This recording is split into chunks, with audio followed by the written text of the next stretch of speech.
7월 23일 수요일 하나님 말씀입니다. 오늘은 창세기 29장 같이 읽어보도록 하겠습니다. 29장은 한마디로 야곱이 아내를 얻고 아들을 얻는 말씀입니다. 야곱의 결혼과 또 후손 이야기라고 할 수 있죠. 이것은 단순히 한 가정의 자녀의 출생 또는 결혼해서 가정을 꾸미는 이야기가 아니라 하나님께서 아브라함과 이삭, 야곱에게 하셨던 약속, 언약, 말씀의 성취라고 할 수 있겠죠. 왠고하면 하나님께서 그 나라, 땅을 약속하시고 약속의 땅을 허락하시고 두 번째로 후손을 약속하셨습니다. 아브라함에게 약속하신 하나님의 자녀, 언약의 아들은 이삭이었습니다. 이제 이삭을 통해서 야곱이 대를 이어 하나님의 언약의 계승자로 등장하였습니다.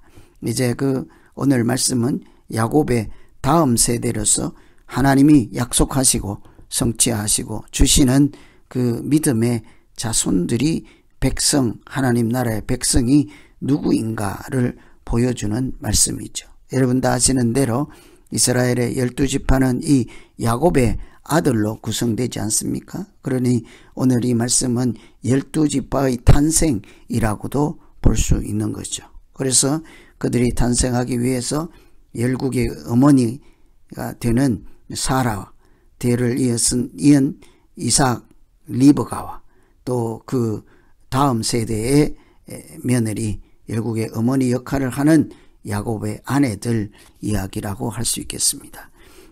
아시는 대로 야곱은 브엘세바에서 에서 그 형을 속여 아버지로부터 이렇게 축복을 받고 그 때문에 미움을 사고 이렇게 도망을 가야, 망명을 가야 할 수밖에 없는 처지가 되어서 고향인 브엘세바 아버지 어머니 집을 떠나 멀리 외가로 도망을 가야 했지요. 외삼촌 집으로 이렇게 가야만 했습니다. 명목은 그곳에 가서 아내를 얻으라는 거죠. 거기 이방 족속들, 가나안 족속이라고 부르는 하나님 없는 사람들 가운데서 아니라 자기 고향에 가서 이렇게 아내를 구하라는 명목으로 가게 되었습니다. 4절에 보시면 야곱이 그곳에 도착을 했다. 그리고는 사람들에게 묻지요. 당신들 어디서 왔습니까? 그들이 말하되 하란에서 왔다는 거죠. 자기가 목적지입니다. 야곱이 도망가는 목적지 하란에서 왔다. 얼마나 반가웠겠습니까? 그래서 그들에게 재차 질문합니다. 나홀의 손자 라반을 아느냐? 야곱이 찾아가는 외삼촌이 바로 라반이지 않습니까? 자기 어머니의 오빠가 되는 것이죠. 그는 라반이었습니다. 야곱이 그들에게 외삼촌을 아느냐 해서 안다고 하니 야곱이 안부를 묻습니다. 평안하냐? 그들이 말하기를 평안하다. 그의 딸이 마침 이곳으로 오고 있다. 여러분 라반의 딸인 라헬이 이곳으로 오고 있다는 거죠. 야곱이 그 외삼촌 라반의 딸 라헬과 또 라헬이 끌고 오는 양을 보고 그 우물가에서 이렇게 물을 먹이는 것을 도와주었습니다. 그리고 라헬에게 인사를 하고는 자기가 친척이다. 외사촌이지 않습니까? 자기 아버지의 조카다. 그리고 리브가의 아들됨을 말하고 이렇게 내가 친척이다라고 하니까 라헬이 아버지 야곱의 입장에서는 외삼촌에게 가서 소식을 알렸죠. 그 외삼촌도 야곱을 맞이해서 내 친척이 왔다 하고 반가이 맞이해 주었습니다. 그때부터 이제 야곱은 외삼촌 집인 라반의 집에서 머물게 되죠. 당연히 그곳에 양을 치는 일을 하므로 가만히 앉아서 밥을 먹을 수 있겠습니까? 당연히 일을 하게 될 때 하루 이틀도 아니고 공짜로 시킬 수도 없어서 라반이 품삯을 어떻게 쳐주어야 하겠느냐라고 이렇게 묻죠. 이 야곱은 그 딸들이 있는 것을 보고 또 결혼 아내를 얻기 위해서 왔으므로 이렇게 또 자기가 이제 사랑하는 사람이 있는 것을 보고 그 외삼촌의 노동비로서 딸을 요구하죠. 라반에게 두 딸이 있습니다. 언니는 레아고 또 아우는 라헬이었습니다. 그래서 이 야곱은 동생을 좋아하죠. 라헬을 좋아해서 외삼촌에게 동생을 내가 삼촌 댁에서 노동하는 것에 값으로 쳐달라. 그러니까 자기 결혼 상대자로 이렇게 달라 하는 것이죠. 그래서 7년을 노동을 하였습니다. 한 여인을 얻기 위해서 7년 동안 한 집에 노동 봉사를 한 것이죠. 그런데 20절에 보시면 야곱이 라헬을 위해서 7년 동안 외삼촌 댁에서 노동을 했으나 그 7년이 며칠같이 지나갔다 하고지. 얼마나 라헬을 좋아했으면 이렇게 한 며칠같이 7년이 지났겠습니까? 그래서 드디어 야곱이 아내를 얻을 수 있는 때가 온 것입니다. 도망온 지 7년, 거의 7년이면 10년에 가깝죠. 한 10여 년 가까이 시간이 지났을 때 30에 왔으면 40이 된 거잖아요.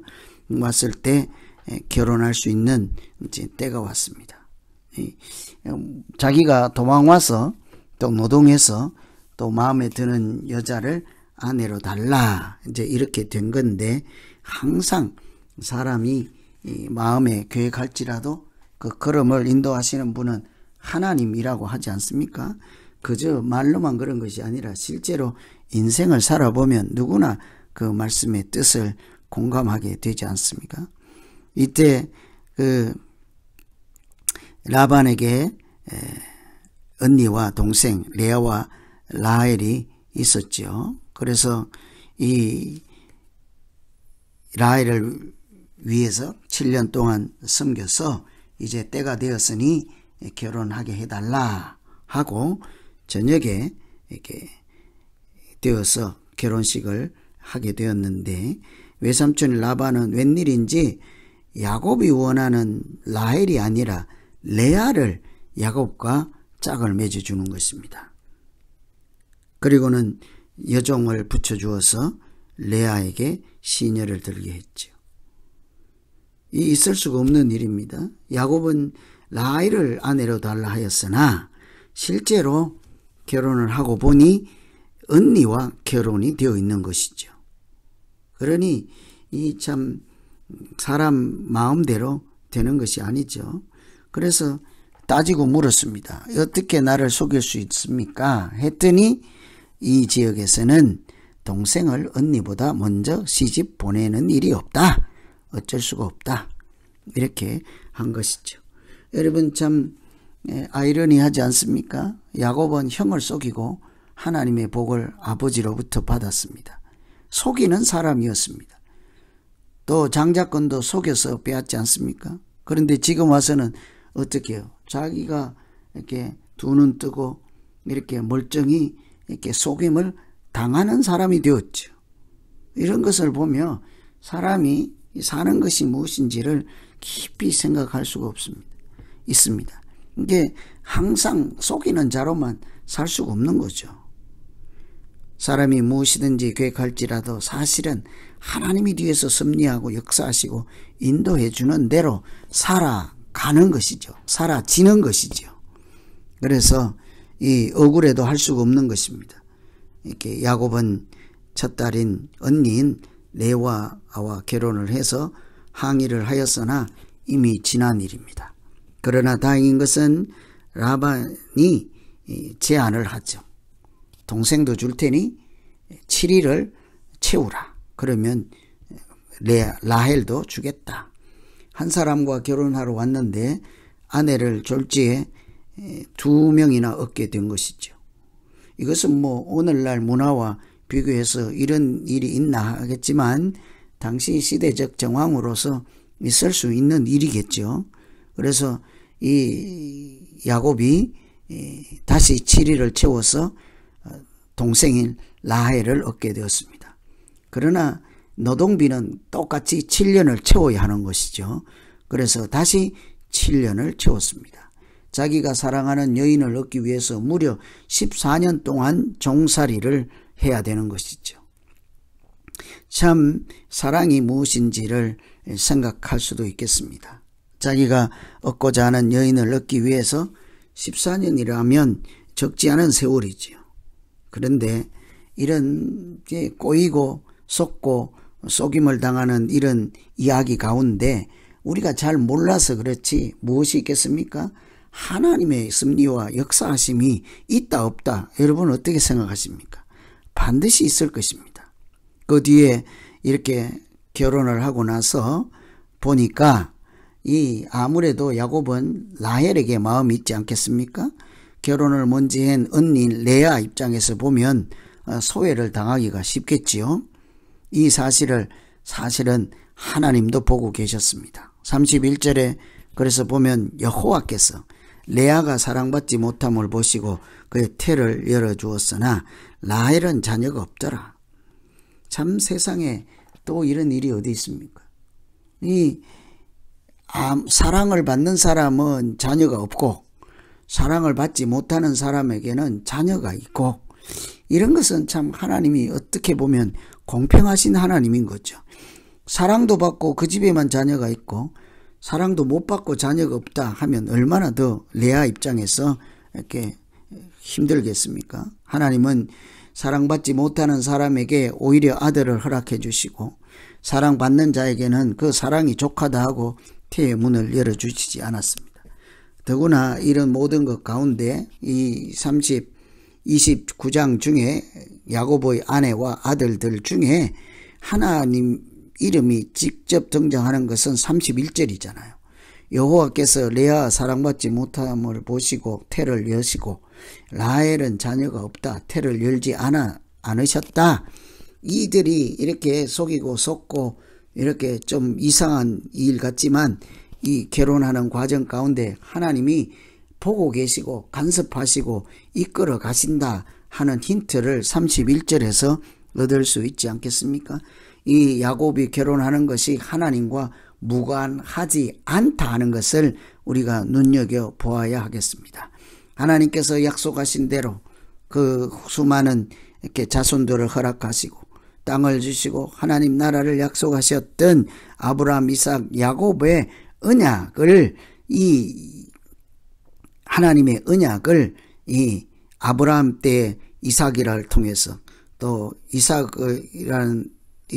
시대에는 또 야곱과 에서를 통해서 이제 야곱의 때에는 그 아내 둘을 통해 12지파를 만들어가는 이런 과정을 보시면 하나님께서 이 결혼도 간섭하시고 또 이끌어 가시고 약속했었던 자손들을 주신다, 이런 것들을 이렇게 보이지 않는 하나님의 음성으로 들을 수 있어야 하겠습니다. 마찬가지입니다. 우리가 사랑해서 결혼하고 살아가지만 우리의 인생 가운데 하나님이 전혀 무관하실 것 같은, 왜 그런가 하면 결혼은 내 눈에 맞는 사람을 내가 결정해서 결혼하잖아요.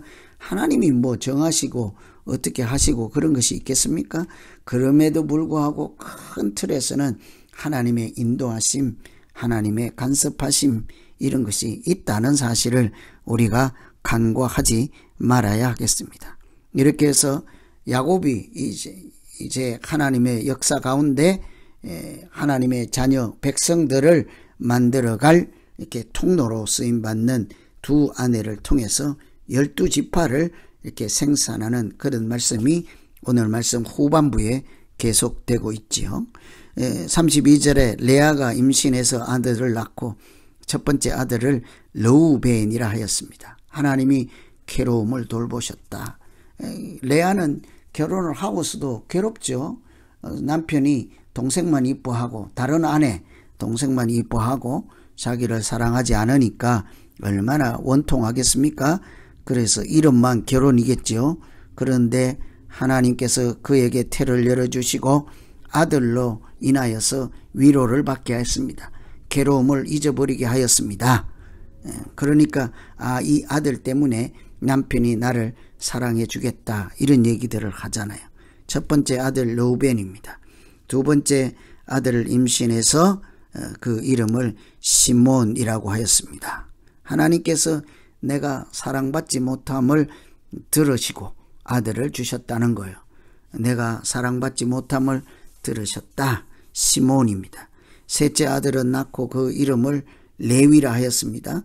이제 남편이 이제는 아들 둘이 있으니 내게 이렇게 더 사랑하고 연합할 것이다, 하나가 될 것이다, 이런 이름을 얻지요. 그리고는 35절에 또다시 네 번째 아이를 유다라고 이름을 지었습니다. 이제는 하나님을 찬송하리로다. 그동안 괴롭고 원통하고 해서 괴로움을 없어주고 또 사랑을 받게 될 것이다, 이 아들 때문에 내가 가정이 잘 될 것이라, 이런 얘기를 했다면 이제 그런 자기들만의 문제가 아니라 하나님에 대해서 어떻게 해요? 하나님을 찬송할 것이라, 하나님께 영광을 돌리게 될 것이라, 이렇게 해서 12지파의 첫 번째인 네 아들이, 첫 번째부터 넷째 아들이 태어나는 말씀이 오늘 본문이죠. 그래서 르우벤, 시몬, 레위, 유다, 이 네 명이 첫 번째 아내인 레아를 통해서 생산이 된 것입니다.